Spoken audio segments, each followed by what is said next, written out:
Hi, hello. Welcome to another episode of Isaiah's Newsstand. It's your host, Isaiah Edwards. The date is July 13th, 2023. Hopefully, this episode finds you well, in good spirits, and high hopes. As for me, doing pretty good. Dare I say great. It's my favorite day of the week, Thursday.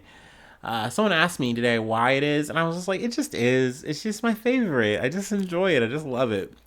The vibes are just usually more immaculate on a Thursday than any other day. I could spill more on it, but I won't waste your time. Let's see here. Sadly, no interesting foods. I've been getting into some yogurt. That's a thing, I guess.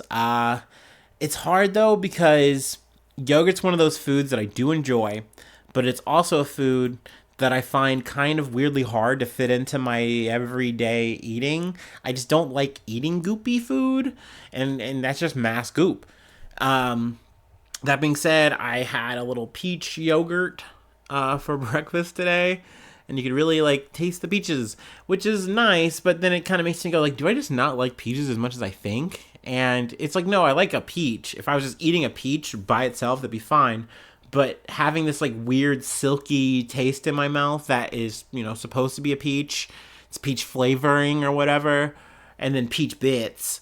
It's just weird. It's just a little weird. Whereas I, for some reason though, love strawberry and blueberry. It's like those are just so much better to me in a yogurt thing. But the pack has peach and strawberry, so that's what we're working with. Let's see here. There's really nothing else to really report. I won't bore you with any more daily life stuff for today, at least. Let me go ahead and do my little startup. There you go.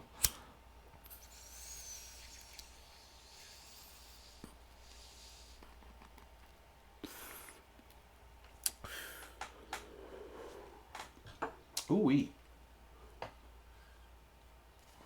All right. I got the tall boys today. That was another good thing about today was I re-equipped the house, resupplied, probably a better word there. All right, we're good to go. From the Associated Press, Iowa Republicans pass bill banning most abortions after about 6 weeks. Governor to sign on Friday. So this was some bad news that fell down the pipe this week. Iowa's Republican-led legislature passed a bill banning most abortions after roughly 6 weeks of pregnancy during a marathon special session Tuesday that continued late into the night. Governor Kim Reynolds immediately said in a statement she would sign the bill on Friday. The bill passed with exclusively Republican support in a rare one-day legislative burst lasting more than 14 hours over the vocal and sometimes tense objections from Democratic lawmakers and abortion advocates, protesting at the Capitol. Just after 11 p.m., lingering protesters in the gallery booed and yelled shame to the state senators in the minutes after the bill was approved. Boo, fucking tomato, tomato, tomato, fuck this shit, fuck Kim Reynolds, sorry about it, not really, fuck you, it's lame. The initial abortion law that was in place had it so that you had 20 weeks, up until 20 weeks of pregnancy. The new bill will immediately take effect come Friday, given Reynolds' signature. So it's very unfortunate. 6 weeks is more or less an effective ban. You are essentially saying that if it's in an embryonic state and it doesn't have a heartbeat, then you can have this abortion. But you literally will not know you are pregnant till around 9 to 12 weeks. So it is a good luck situation for the citizens of Iowa, for the women of Iowa. It's very unfortunate. Granted, the ACLU of Iowa, Planned Parenthood, and the Emma Goldman Clinic remain committed to protecting the reproductive rights. Sorry, here I gotta scroll down. Of Iowans to control their bodies and lives, their health, and their safety, including filing a lawsuit to block this reckless, cruel law. And I'm sorry to say, like, I haven't covered as much abortion coverage maybe as I should have. There's always a lot of things going on, and sometimes things just once again slip through my fingers. They fall through the cracks. There have been some blockage to some, and then overturning things like that. That's another reason why I'm sometimes hesitant to cover the blow by blow on some of these, because it gets my hopes up that, like, okay, there was like a blocking or a stoppage, but then it gets overturned, and then next thing that draconian ass law on abortion gets put into place in this state or whatever. So hopefully they're, I don't know. It's hard for me to be optimistic. I've said it before. I've said it again. I know I'm a broken record, so I try to limit the talk, my rants. But it's a very frustrating situation to see more and more states in this country, enact this draconian ass law. And don't get me wrong. Yes, there are people who are obviously protesting and they were pro-abortion, pro-choice, but obviously there were people there who were advocating that this is a good thing and that this is what they wanted, and they were happy that their lawmakers were passing this. I mean, it's a very frustrating state of affairs, because I just feel as a human being, every individual should have their choice. They should have their autonomy on their body, and I think it's very weird that we get to insert ourselves into women because there's a baby involved, a potential baby. An amalgamation of cells are getting together because people had sex, and we're saying that we have control over what you do or don't do with that because of whatever we say. It's weird. It's always gonna be weird to me. But I wanted to at least talk about the situation in Iowa a little bit. All right, yeah, we did that. Let's go ahead and move along. I'm going to say this is good news. Going to call this a dub. This is, we love to see it. From the Associated Press. First over-the-counter birth control pill gets FDA approval. This is Opill. Federal regulators on Thursday approved the nation's first over-the-counter birth control pill in a landmark decision that will soon allow American women and girls to obtain contraceptive medication as easily as they buy aspirin and eye drops. We fucking love to see it. Let's go. A little round of applause here. I believe it's an Ireland company called Perrigo, if I'm not mistaken. But the FDA cleared a once-a-day Opill to be sold without a prescription, making it the first such medication to be moved out from behind the pharmacy counter. The manufacturer, Ireland-based Perrigo, won't start shipping the pill until early next year, and there will be no age restrictions on the sales. Now, I think in a way I kind of got a little too excited about this shit. Because we've covered the mifepristone situation, essentially a drug that has been, I got a burp coming somewhere. There it is, classic me. It was a drug that was more or less being used for abortions, that you can more or less take it home, and it was something that was kind of potentially used in a lot of these, abortion contested states, and it's been a big thing that's being fought over. So I was like, oh, okay, yeah, woo, but it's like, whoa, slow roll, kid. Like, at the end of the day, this is contraception, and mifepristone is a whole other issue. That being said, I'm not sure if I've covered this before, but I know it's something I've definitely ranted about with my fucking friends. But in the state that I live in Ohio, I believe she's out of Lebanon, but I think she's like a state representative. She has brought up the conversation of being like, yo, we need to get rid of contraception. That is also the next frontier that we need to fight about. And that is something that Supreme Court Justice Clarence fucking Thomas, once again, more fucking tomatoes. You know what I mean? This motherfucker is screaming from the mountaintops, alone. He's like, look, we need to make sure that we stop the gays. We need to stop contraception. This shit's fucked up. It's wild. I don't understand it. I kind of do understand it. But at the end of the day, it's frustrating as hell that there are people out there that do want to stop contraception.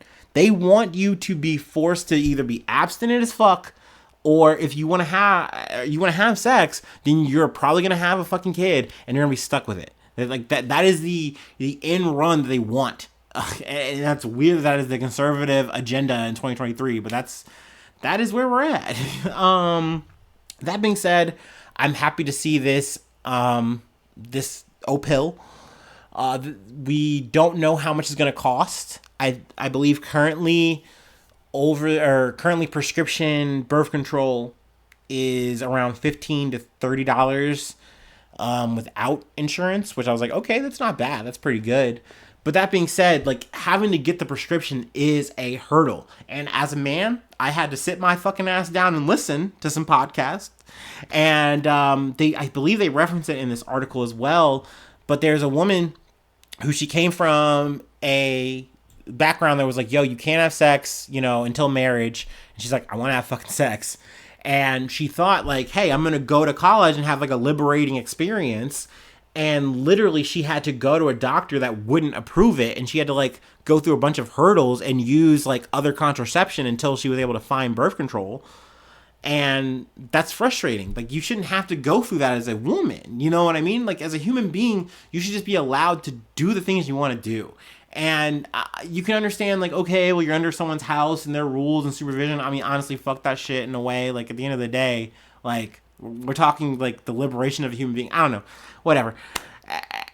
I am glad that something like this, Opill, is going to give someone the opportunity to, like, have that experience that woman was deprived of. You know what I mean? I think that's important, that we all have a chance at autonomy, a chance at control over our lives. I think that's a very human thing. And God damn it, we live in America. Like, we should have that, right? We should have that right. All right, I think I've danced around on this one enough. Is there anything else I want to cover? Nah, we're good. I think we'll call that news. Call that commentary. Now, this is a story that was from last week that I missed. Mea culpa. But that being said, the battle rages on, so I'm happy to talk about it. From NBC News, California hotel workers on strike demand higher wages and a chance to live closer to work.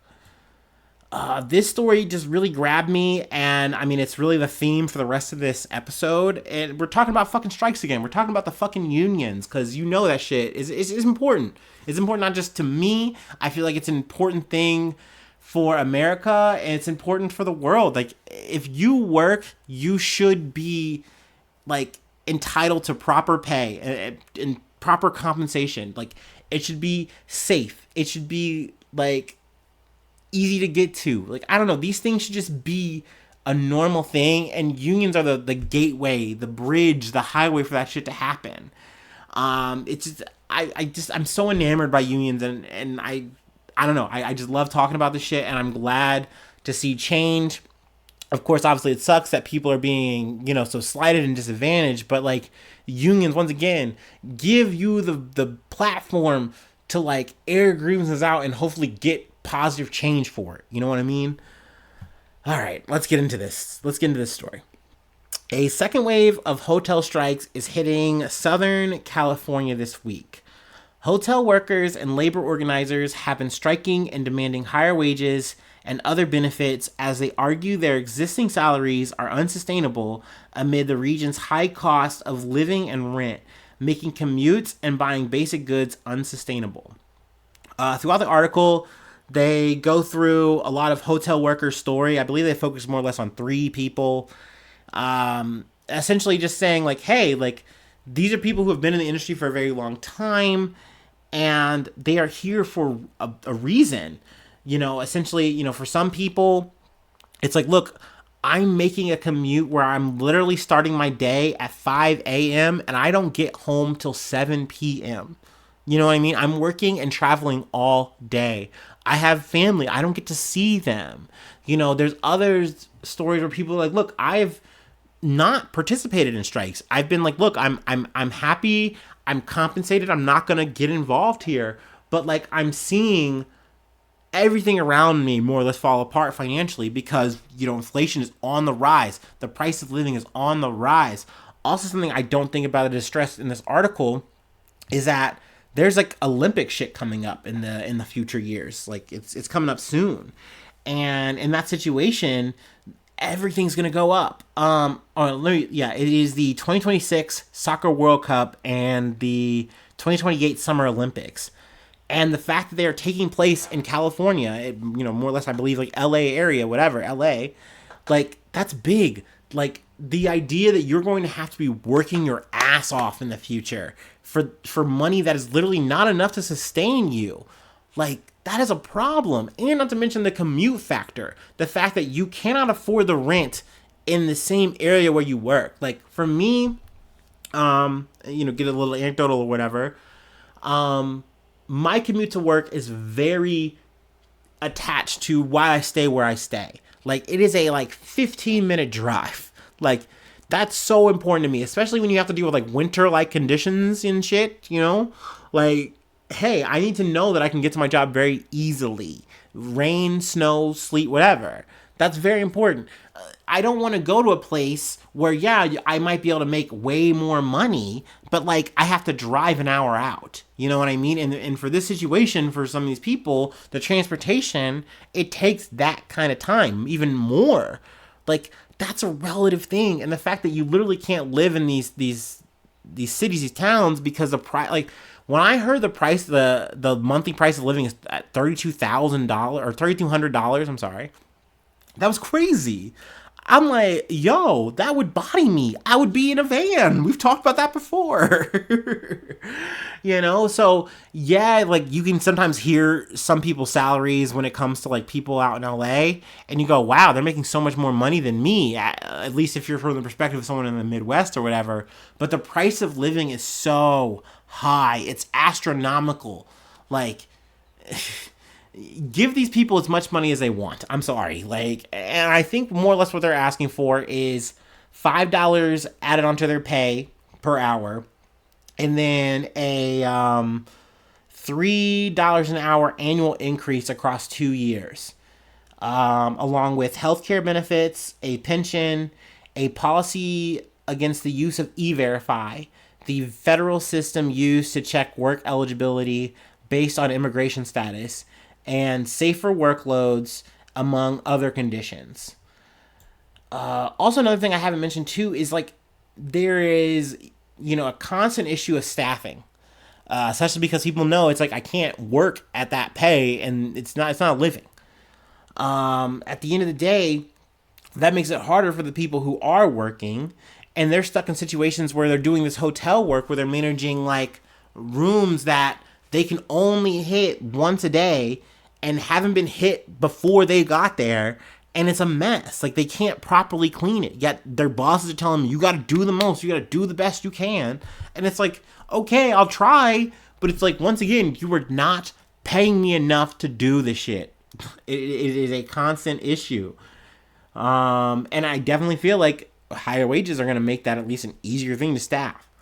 Let's see, I'm trying to, the Coordinated Bargaining Group, a coalition representing 44 hotels in Los Angeles and Orange counties, filed an unfair labor practice charge against the union the day the contract expired. Let's see here. The coalition argued that the union failed to bargain in good faith by striking and failing to respond to a counteroffer from the coalition. Keith Grossman, God, what a fucking name. You were born for it. You were born for it, baby. A spokesperson for the group said in a statement, the counteroffer included wage increases of $6.25 per hour and increases of $1.50 per hour towards healthcare benefits over 4 years. Now, maybe that sounds to you like they're giving them actually a chip up. You asked for $5 and we're giving you $6.25. We're giving you more money. But that is an initial raise, which is they asked for $5, but that $3 an hour is very important. Not to mention, the little bit of $1.50 per hour towards healthcare benefits, that's a sprinkling. Motherfucker, you should already be adding that in. What do you mean? Like, that is not a fair concession at all. I know we're in the weeds here, but I do want to keep covering this. There's more to talk about. The coalition also criticized the union's support for a 7% tax fee on guests of unionized hotels and a proposed ballot measure that would rent rooms to unhoused people. If the union really wanted an agreement to help the employees, it would have dropped these issues long ago instead of taking employees out on a strike over them, Grossman said in a statement. That made my blood boil, because at the end of the day, what they are fighting for is an important issue. Like, we've talked about the homeless issue, like, we've talked about that here. The idea that they're saying, look, like, we want a situation where these hotels have rooms. You have junk fees all the fucking time. You throw them in on everything. So yeah, we want that added on so that way it does at least a counterbalance and incentivize you to rent rooms on unhoused people. But they don't want to do that because they're not going to make more money that way. And they're mad that they're going to get taxed for that. Like, and it's like, stop crying. Stop crying. You can take the hit on the chin. Just fucking stop crying. The idea that you're going to try to villainize the union for that shit, that's the kind of shit that makes me so goddamn mad. Because I've heard talking points like that from people, from like little friends sometimes. And it's like, whew, it breaks my heart. It fucking breaks my heart because that shit does affect people. People eat this kind of shit up. Like, they make it sound like, ooh, ooga booga union. And it's like, no. Like they are this is for the good. And I'm sure if you ask people who are striking, they understand why they are doing that shit. They're not doing that in the dark, uneducated. It really fucking gets my goddamn goat. All right, now we got one more thing to cover. Let me de-stress, and then it's more union talk.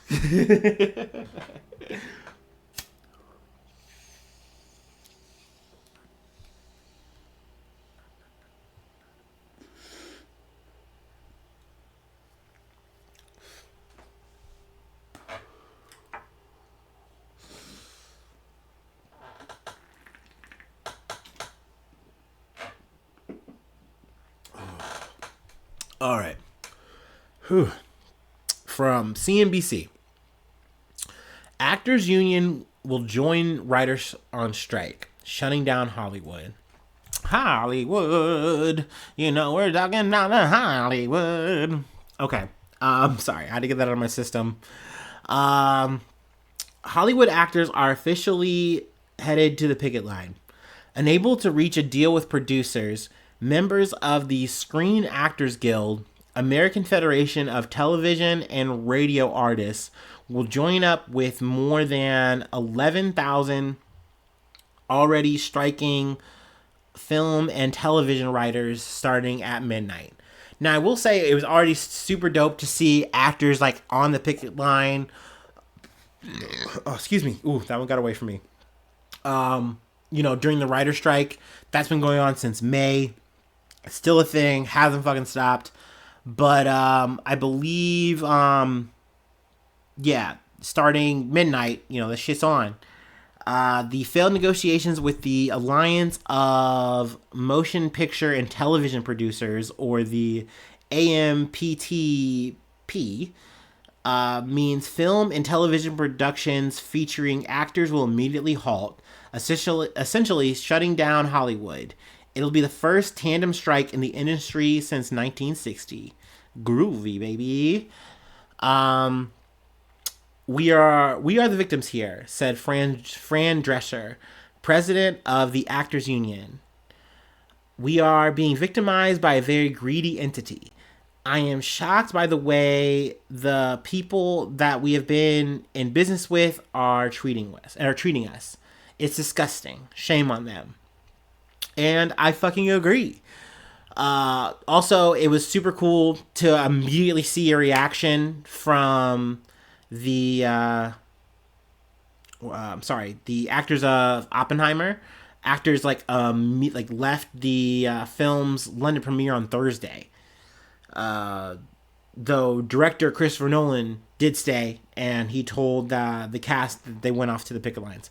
Apparently, the directors have already like signed an agreement, but it does kind of make sense in that way because there's been newer developments, especially as of this year with the AI thing, which I kind of want to get to. We're not quite there yet, but I mean, this is big news. I can understand that maybe once again how there's a certain kind of spin, or just it's kind of even baked in by some people, where when you see a celebrity, you see someone who you think makes a lot of fucking money, and you go, well, why should I care? They make so much money. Why, like, that doesn't, like, what they're crying about, they should be fine. They should take what's given. It's a lot. But really, it is not. Like, you always have to remember the scale. You always have to remember that you are being paid for your work. Like, it is important that you are compensated fairly. It is important that, and it's not just in the initial, it is the residuals. There's so much shit that is behind the scenes that I've learned about that I'm like, yo, like residuals, royalties, all that shit is so important. And in so many ways, like these companies are trying to just skip the bill here. They do not want to pay. And I'm happy to see that there's going to be solidarity with the writers and the actors and producers, you know, like saying, hey, we deserve our fair pay. And I'm with it because that is the only way that it works for all of us. I'll say it once, I'll say it a million times. That like, if a union is doing better, jobs around said union are going to get better. They just have to, because inevitably people go, well, I could just go to a union job and get paid. Fuck this job. They have to at least meet in the middle with at least a treat package and at least some kind of money to make it work. So I'm pro union. I'm shouting that shit up from the fucking rooftops every goddamn time I can. Let's see here. There's definitely more here I wanted to cover. Heading into the negotiations last month, Hollywood performers were looking to improve wages, working conditions, and health and pension benefits, as well as create guardrails for the use of artificial intelligence in future television and film productions. Additionally, the union is seeking more transparency from streaming services about viewership so that the residual payments can be made equitable to that seen on linear TV. You cannot change the business model as much as it has changed and not expect the contract to change too, said Fran Drescher. And I totally agree. You know, look, dude, if you've made the nanny mad, you made me mad. I'm sorry. But let's see here. The AMPTP responded to the strike declaration by issuing a statement that it presented a deal that offered historic pay and residual increases, substantially higher caps on pension and health contributions, audition protections, shortened series option periods, and a groundbreaking AI proposal that protects actors' digital likenesses. And it blamed the Sag-AFTRA for stalled talks. Essentially, it's not us, it's you. But Duncan Crabtree Ireland, who is a national executive director and chief negotiator for Sag-AFTRA, dismissed the AMPTP claims, especially when it came to its AI proposal. In that groundbreaking AI proposal, they proposed that our background performers should be able to be scanned, get paid for 1 day's pay, and their company should own that scan, their image, their likeness, and should be able to use it for the rest of eternity in any project they want with no consent and no compensation. So if you think that's a groundbreaking proposal, I suggest you think again. Cook, like it's crazy the shit that they expect to get away with here. It is very frustrating. And do not get me wrong, the AI conversation, as I like to call it, algorithm 2.0, because that's essentially what the discourse has just devolved or evolved into, depending on how you want to call it.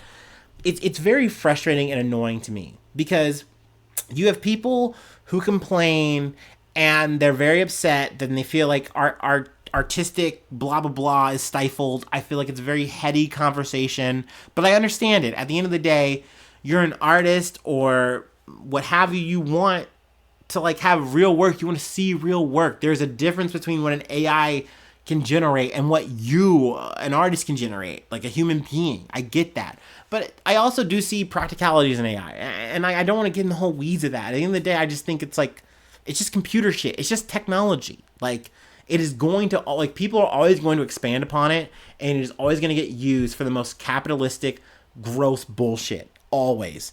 And sometimes that will have at least a nuanced thing. But more times than not, it's just going to be derivative bullshit. I think the Secret Invasion credits intro that Marvel tried to put out is like a great example. It looks so fucking bad. It looks so shitty. But it's a thing. They tried it. It's something you can use on the cheap. But yeah, I think it's always going to have a bad cause and effect. But at the same time, you can't sit here and bitch and whine about it because I don't want to hear that either. That being said, you should be compensated properly for it. You know what I mean? Like, if they're gonna use your likeness, then guess what, motherfucker? You gotta pay residuals for that. Just like you put me on the track, motherfucker. That cameo is mine. Like, what do you mean? Like, no. We want to own that outright for free. For free? Nah, baby. I don't like that. So I think the AMPTP is tripping when they say they are breaking ground here. You are just merely putting the lowest bid you can and saying, yep, we opened the door here. Real revolutionary. All right. Last part of the pie I wanted to talk about here. Bob motherfucking Iger. Because he sat down Thursday morning ahead of the SAG-AFTRA announcement. If you're not familiar with Bob Iger, CEO, current, I like to call him helmsman of Disney. Sorry. And man, I gotta say, I think Bob Iger is a classico piece of shit CEO, but in that regard, he has like top stats doing what he does. Like, he's one of those guys that like, he sells it very well. He sells the shtick very goddamn well. And I will say I find him impressive in the whole Disney versus DeSantis situation. I've seen, the former guy, Bob Chapek, his predecessor, protege, whatever, who just couldn't hack it. And seeing him, it's like, okay, I see it. This is the Iron Fist. I get it. Like, you're doing well, whatever. But hearing him just rail against the idea that writers, because essentially that's more or less what he was making the conversation about. But we wanted to do the same thing. I'm going to read his quote from this little fireside chat he had with some guy from CNBC. We wanted to do the same thing with the writers, and we'd like to do the same thing with the actors. Okay, I guess he's talking about both here. There's a level of expectation that they have that's just not realistic, and they are adding to the set of challenges that this business is already facing that is, quite frankly, very disruptive. So essentially what he's saying here is that these writers, these actors, what they want is just not practical. It's not realistic to the problems that we have. He also goes on to say that, like, we're still not fully back yet from coronavirus. Yet that's kind of funny because you want the numbers like you're back and you're moving like you're back, yet you're using that as an excuse here. And he's saying that, like, oh, this is happening at the worst time in the world.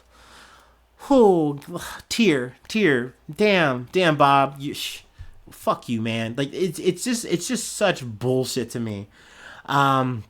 It will have a very, very damaging effect on the whole business.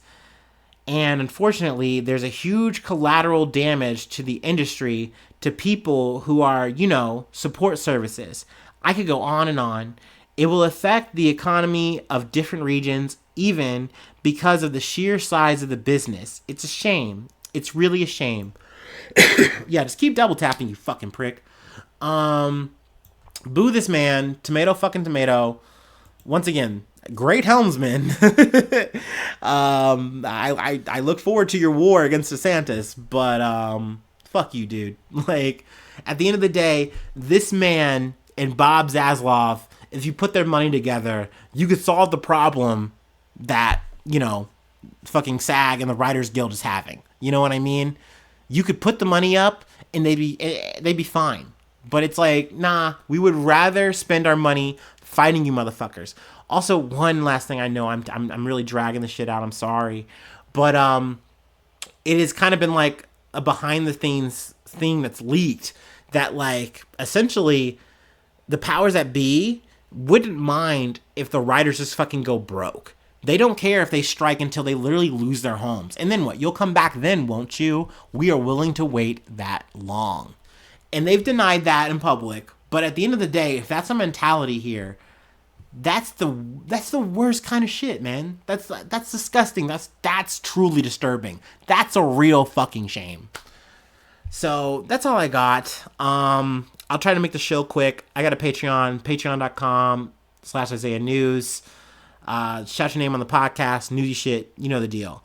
IsaiahNews1@gmail.com. Follow me on all the socials. Please do all the rating. Please subscribe to me on all the things. Thumbs up, top stars. Please, please, please. Hopefully I see you soon for some more good news. I love you so goddamn much. Bye-bye. Mwah.